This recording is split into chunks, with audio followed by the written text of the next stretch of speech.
Dada, çöçek anlayma. Mon çöçek etip Boludu balam boludu.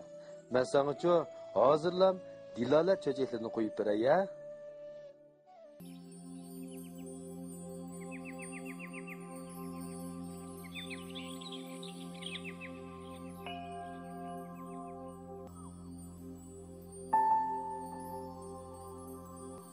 Omaq kichik do'stlar, yaxshimisizlar? Dilala salondagi sarxil cho'chaklar yana sizlarning anglashinglarni kutmoqda.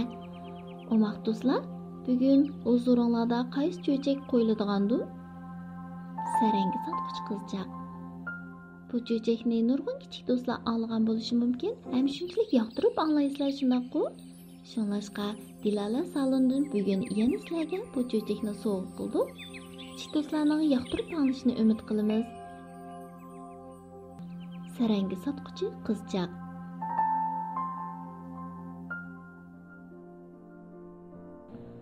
Milad bayramining g'arbi kuni oqshimi havo bakla sovuq bo'lib, bir qizchaq lapildab yig'ayotgan qarda sarangi sotqili chiqibdi.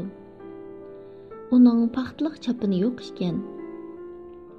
Uchisiga faqat bir ko'na ko'nglak kiygan, beshiga eski bashaqliq chigib olgan, putiga shipildoq sipib olgan ekan. U yo'lda mang'ach, "Saranga, kim saranga oladi?" deb ko'ngli yerim holda to'labdi. Biroq hamma odam bayramlik sovg'a tayyorlash bilan aldirash bo'lg'achqa, hech kim uning sarangisini olmabdi. U bir uyning derazasi oldiga keldi. Uyning ichida bir tüp chiroyli milad archisi bor ekan. Ikki kichik bola onasi bilan milad archisi ostida o'ynayotgan ekan. Ularning xo'shal holatiga qarab, qizchaq mo'misi bilan onasini eslab qopdi. Ularning o'ziga baytmi ko'yinganligini, ammo ularning o'lib ketganligini o'ylab, yig'lab ketibdi. U yig'ilganicha mengayveribdi. Tuyuqsiz kelgan bir ma'ba uning yinidan ushqandek o'tib, uni so'qivatgili tas qopdi. Qizchaqning usti-beshiga patqoq chachrab ketibdi. Shiblitimi yutib ketibdi.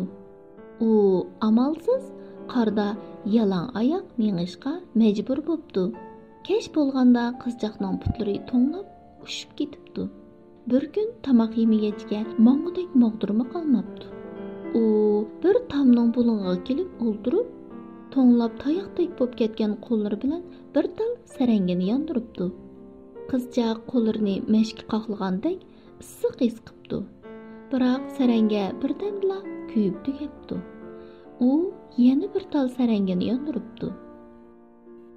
Sarangining ojiz nurida qizchaq udildagi uyning ichidagi narsalarni ko'rgandek bo'ldi. U yerda go'shtning o'rdak ko'pi bor ekan. O'rdak ko'pi taxtidan sakrab tushib, uningga qarab yugurib kelayotgandek. U qo'llarini suzib, o'rdak ko'pini tutmoqchi bo'ldi.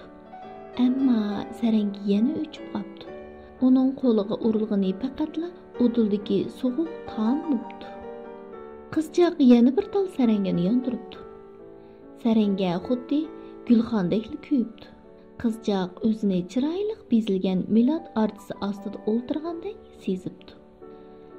Archining shoxlariga nurg'ulgan rangli shamlar esilgan bo'lib, seriq, yeshil, oq, hatto u yaxshi ko'radigan qizil shami bor ekan. Qizchaq qo'llarini amdila sunishiga saranga yana o'chib qopdi. Nurg'un shamlar ko'kda paqirab turgan yulduzlarga aylanib qopdi. U yana bir tal sarangini yondiribdi. O't yolqinida qizchaqning eng sig'ingan mo'misi ko'rinibdi. U mo'misining quchqiga o'zini etib, "Qadrlik mo'ma, meni aytding. Men bilaman, bu bir tal saranga o'ssila. Sen g'oyib bo'lasan, xuddi ilqimash, o'rdak ko'pi va milad archisiga o'xshashlar." Nepti.